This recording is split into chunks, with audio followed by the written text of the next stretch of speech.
Yo, what's good, y'all? Happy Saturday. I hope you're enjoying your weekend. And you know what it is. You see the title. Big fight tonight or today, depending on where you're at in the world, between Oleksandr Usyk and Tyson Fury for all four belts for undisputed champion at heavyweight.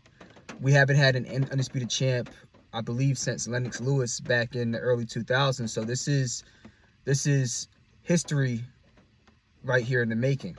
We've had a lot of undisputed matchups at lower weight classes. Now we finally have it at heavyweight again. So let's go ahead. I want to give you guys a brief overview and breakdown of this fight, and get your thoughts on what my prediction is. So without further ado, you have Oleksandr Usyk, 35 years old, fighting out of Ukraine, stands 6'3" with a 78-inch reach. He is 21-0 with 14 wins by way of knockout, and he fights southpaw. Nickname is the Cat, and he's, in my opinion, a blown-up version of Lomachenko. They both are Eastern Bloc fighters out of Ukraine.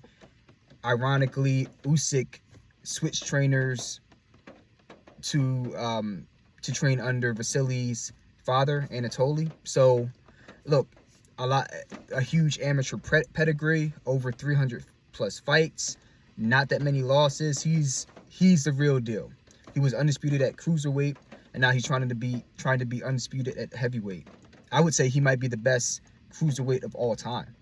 So that's Oleksandr Usyk, and then on the other side we have Tyson Fury, who everybody knows off the trilogy with Deontay Wilder, as well as with his fight with Klitschko way back.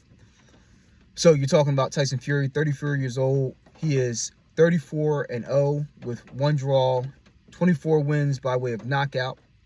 He stands 6'9" with an 85-inch reach, fighting orthodox out of good old Great Britain.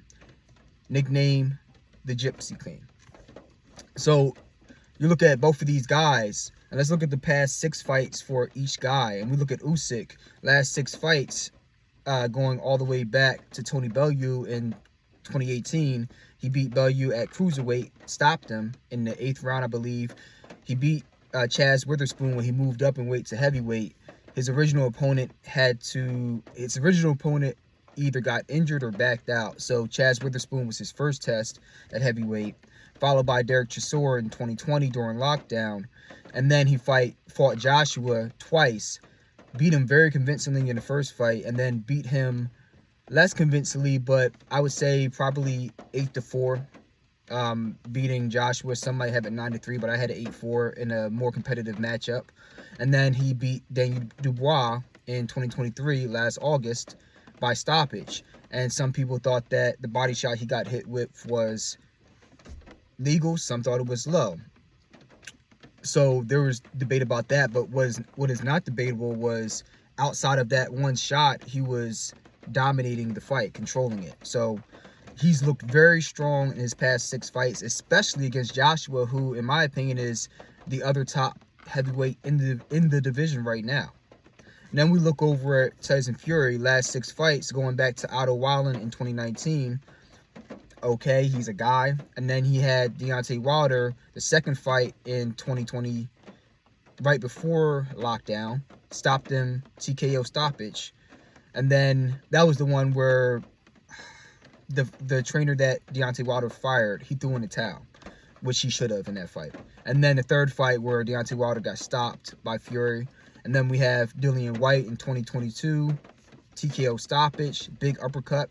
And then Derek Chisora in 2022. I don't even know why that fight even happened. Derek Chisora, bless his soul, he was kind of past it at that point.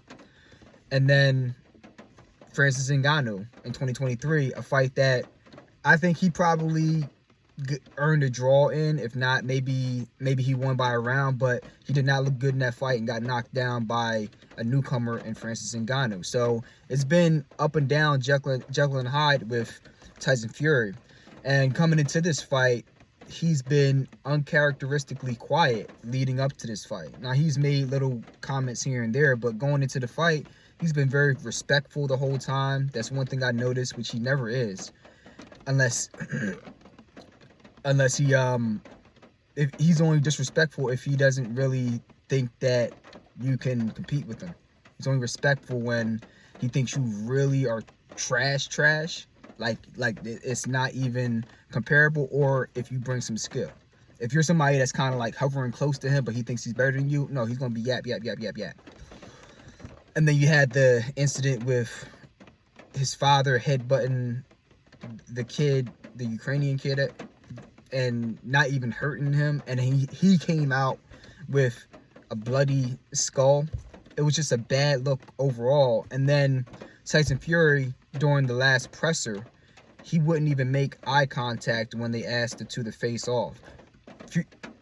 Fury was staring straight out into the crowd with his hat on, and then Usyk was staring straight through Tyson Fury without wavering. He just locked in, almost like Lomachenko or Triple G in their primes, when they just like they hear you talking, but they're staring through you to the other side of the room. So that still got to me a lot. And then at the weigh-in, you had Tyson Fury come in lighter than usual.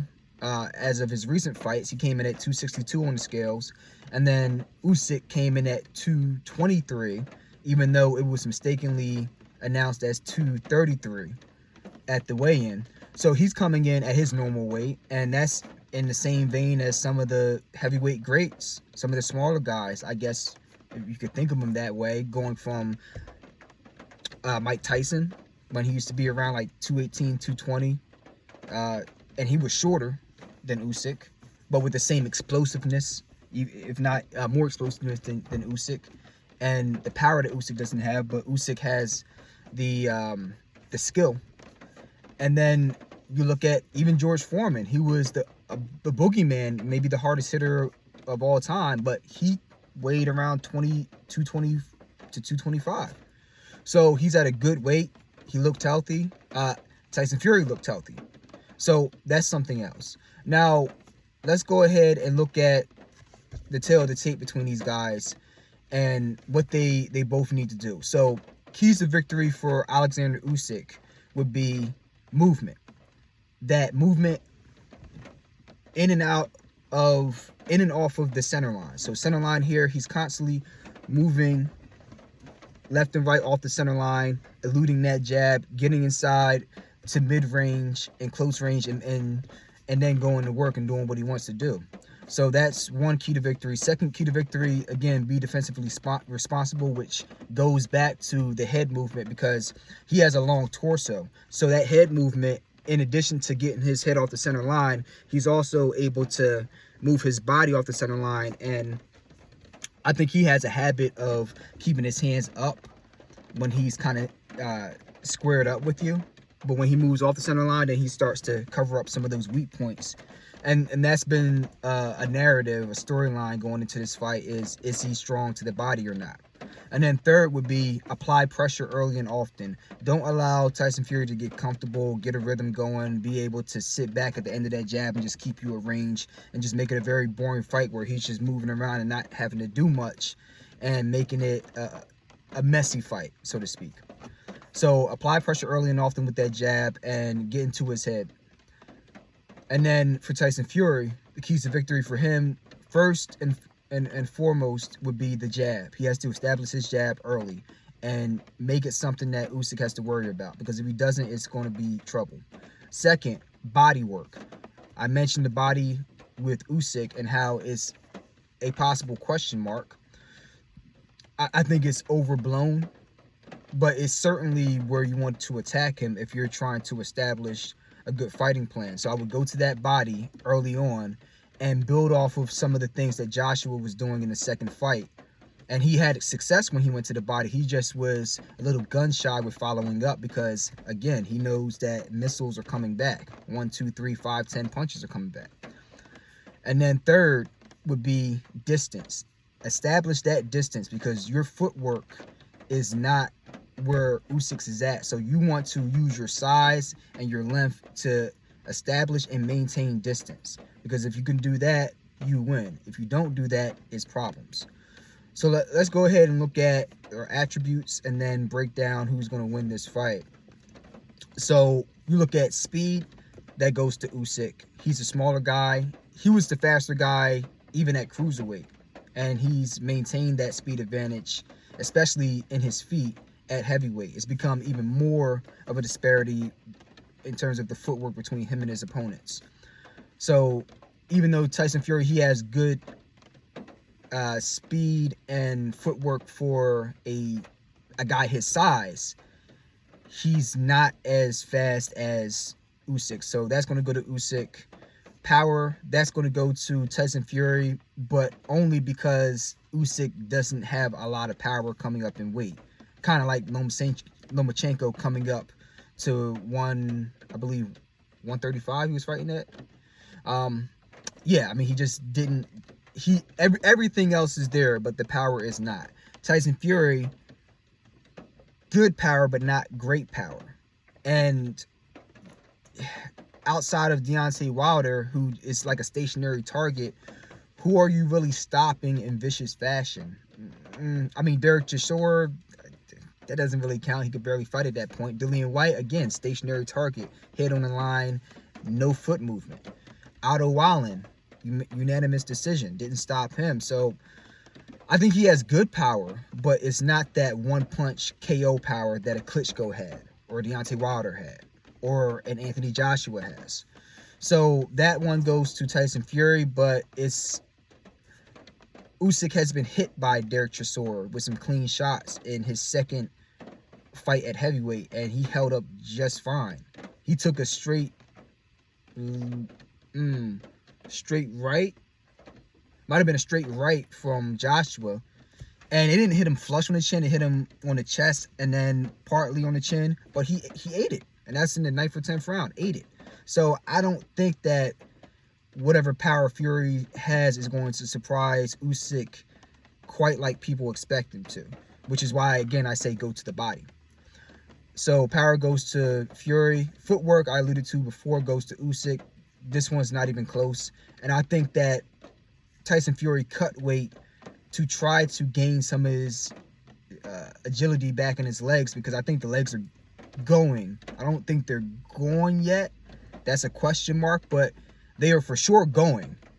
That is for sure. And I noticed that even going back to the the third Wilder fight.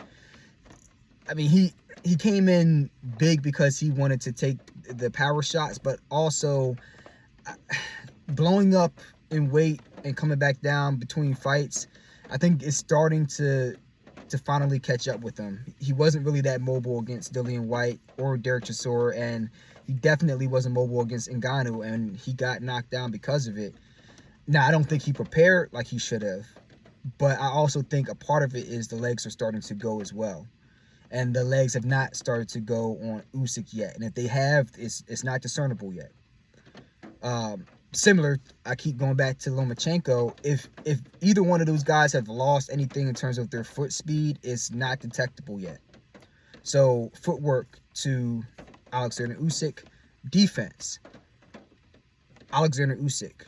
Simply for the fact that he moves off the center line better than Tyson Fury does. Tyson Fury does a good job of closing distance and then creating distance again, coming in and out of mid and close range, and then dropping back into long range, and then using that jab. And then when you try to come in, he'll counter with the jab and then come with the 1-2. You know, good old 1-2 a la Ali. But the lateral movement is not really there in the same way as we see with Usyk. So I'm going with Usyk for defense. Then stamina, this one is a push. I mean, I would like to give a slight edge. I would like to give the edge to Usyk because he has an endless gas tank, but they're both getting up there in age. Usyk is, 35, 36? And then Fury is around the same age. Now I have like an old screenshot here. Okay, so Fury is 35 and then Usyk is 37. So, look, there's nothing to suggest that the gas tank is going anywhere, especially because it was still there against Joshua in both fights and then Dubois as well. But that's something to pay attention to. But I would say I'll give it a push because Tyson Fury, especially losing the weight, he's shown that he's able to go 12 rounds with no problem. We especially saw that in the Wilder fight as well, the first fight. And then even the second and third fights, he was fine because he's using his body weight and leaning on guys and weighing down on them. So stamina, let's just call it a push. Ring IQ, that's going to go to Oleksandr Usyk. And despite what Fury has been able to do throughout his career, especially in some of his recent fights, especially when you have the contrast between him and Deontay Wilder, where Wilder is not a good boxer and Tyson Fury is a good boxer. All time boxing IQ, no, but very, very, very, very good IQ. So when you put him in there with a guy who's average to below average, it's going to make him look like worlds better than him. But Usyk, the amateur pedigree, the pro pedigree at cruiserweight, where he's just, again, hands down best cruiserweight of all time. There's nobody that could compete with him. If he went down there now, he could dominate still at this age. And then at heavyweight, he's been running through Anthony Joshua. Anthony Joshua couldn't do anything with him in that fight. In the first fight, he couldn't touch him because the lateral movement was too much. So you do that against a guy who has Olympic pedigree and Joshua as well. Who have we seen Fury do that against of high caliber? Deontay Wilder, not a good boxing IQ. Dillian White, he's okay. Chisora, he's okay. Ngannou, just starting in boxing. Otto Wallen, he's a guy. Klitschko is the only person I can really think of with a high-level boxing IQ, and that was over, what, it's like 15, 20 years ago now? Or what?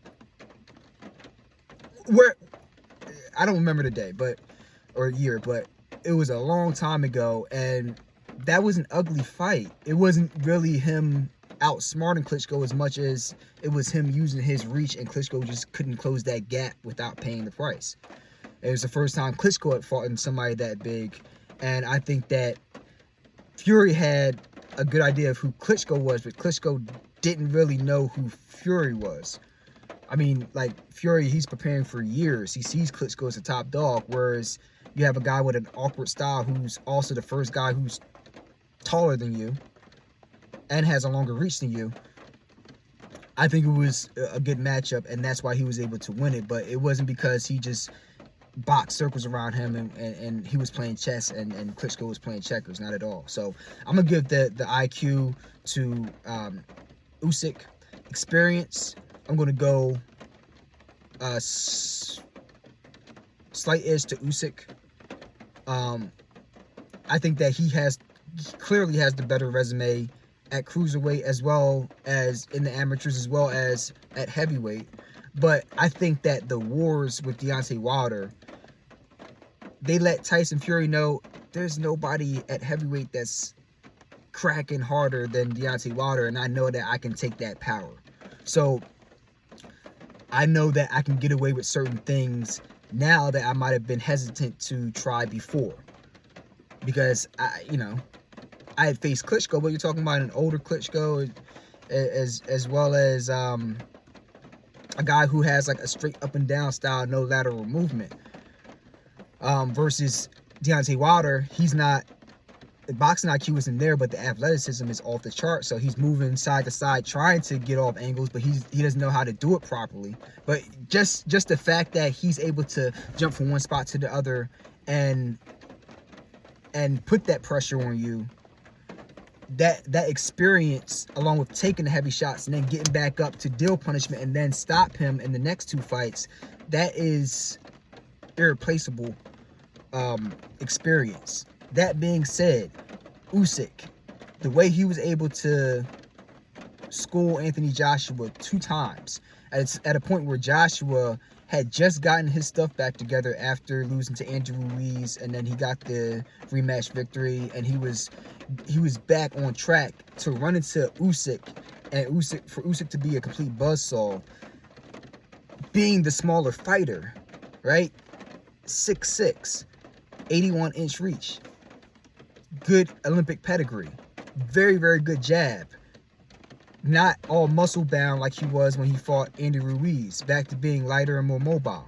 Still wasn't enough to compete with Alexander Usyk. Just let that sink in, right? So I'm gonna give the edge of experience to Usyk. And then X Factor, this is going to be the one category where I'm going to go to Tyson Fury. And if you look at all the attributes that I listed off, they were slanted in Usyk's favor, because I do believe that as a pure boxer, he's the best in the heavyweight division. From a pure skill wise, it's not even close. It's Alexander Usyk and then everybody else. But Tyson Fury, he has a good boxing IQ, good jab, and you can't teach 6'9" and 260 pounds with good mobility. Now, he might not have the mobility now to the same extent, but still pretty good mobility and dexterity. You can't teach that. So that's why I give the X factor to Tyson Fury. He always has that puncher's chance, because you can't replicate a 6'9" Neanderthal who also has a good boxing IQ.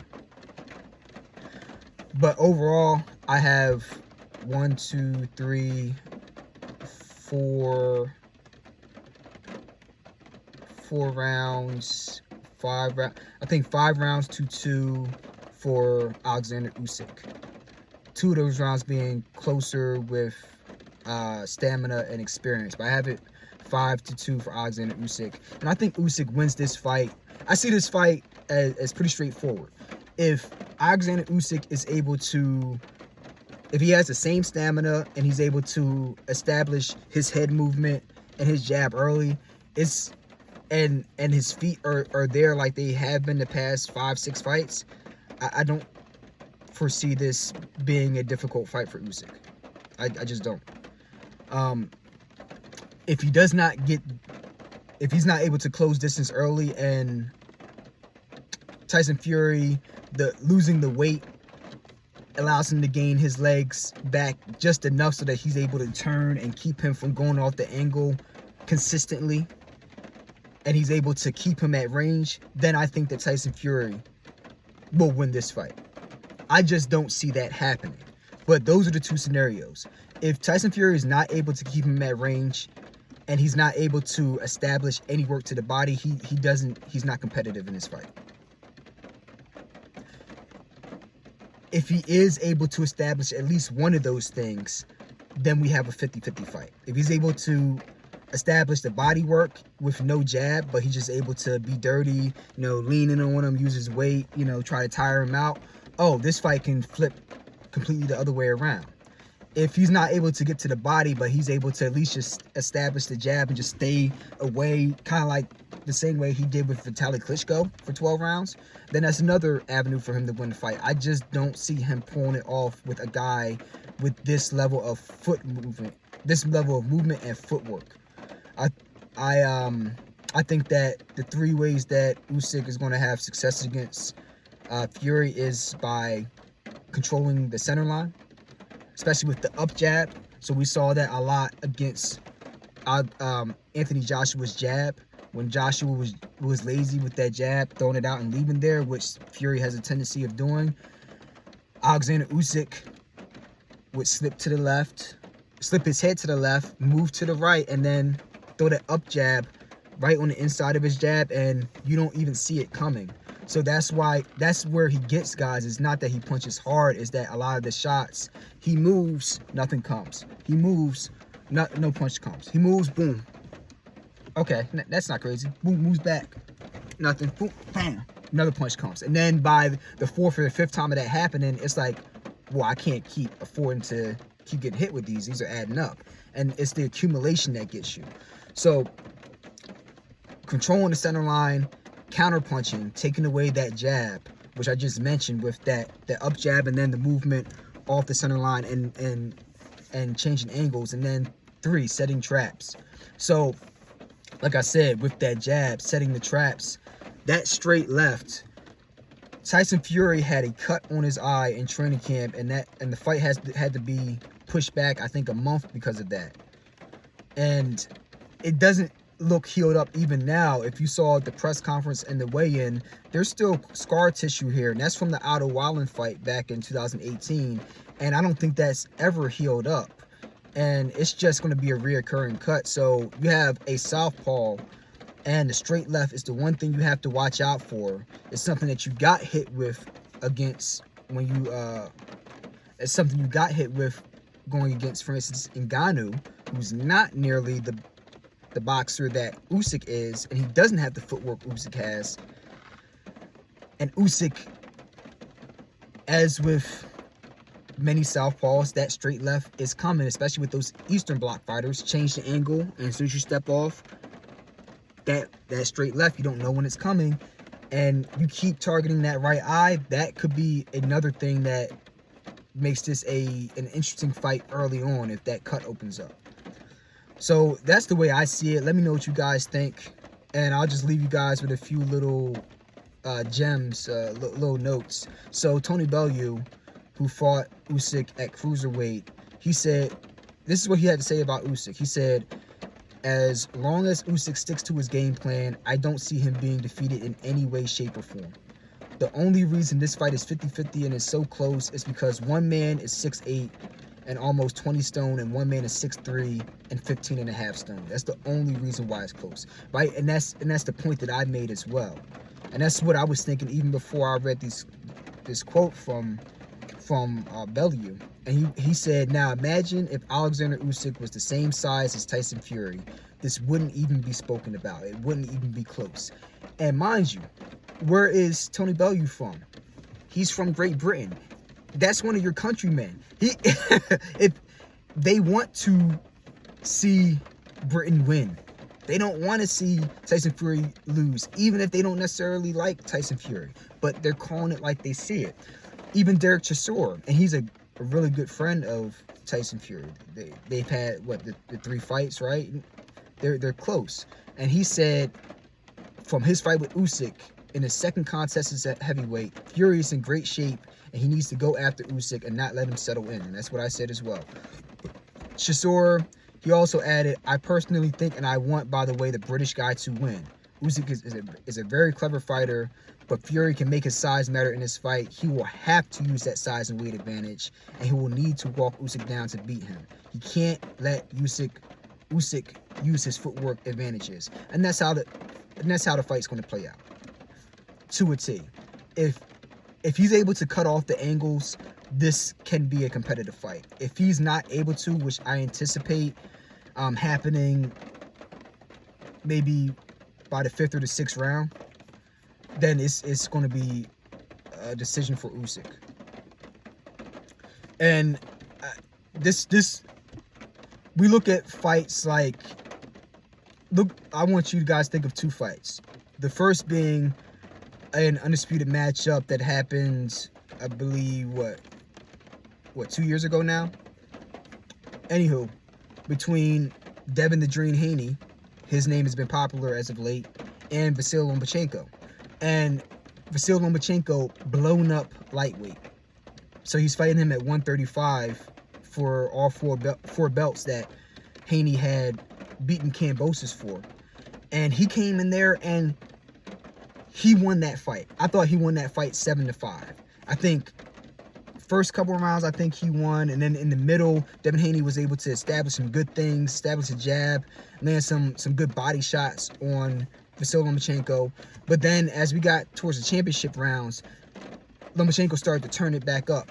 And he really put a whooping on him in rounds like 9, 10, and 11. And round 12, I think that Haney was able to dig deep and win that round. But I still had him losing by a round against a smaller guy. And the reason was, even though Devin Haney has a very, very good jab, and I know people are ragging on him because of the Ryan Garcia fight, no, he has an excellent jab, and he is the bigger guy, just physically in that fight. And his footwork is really good. But even with having really good footwork, it wasn't as good as Lomachenko's. And Lomachenko was just left, right, in and out. And once he got the timing down, I forgot what round it was. Devin Haney was like, yo, I'm having trouble. I'm paraphrasing, but I can't find him. I'm having trouble. The game plan is not working. What should I switch to now? He was looking for answers. And another fight, different style, but similar results, Canelo Alvarez and Caleb Smith. So Canelo Alvarez, 5'7.5". And then Caleb Smith is 6'3". And they're fighting at 168 pounds. And Caleb Smith has like a 7 or 8 inch reach advantage on him as well. So you're talking about a bigger height disparity, or about the same height disparity, let's say, for argument's sake, and then about the same reach disparity. And Canelo schooled him. Now he wasn't changing angles with his feet and stepping off the center line, but he was changing angles with his head, moving his head off the center line, and with really good head movement, good defense, and then controlling the center line, and then feinting with shots, right? You feint with the hook to the body, and then eventually you throw a hook to the head from that same arm slot. So he's creating feints and moving his head off the center line, but he's creating angles in different ways against the bigger fighter who has the better reach. But even though Canelo doesn't have fast feet, his feet were about the same, if not a little bit quicker than Caleb Smith's.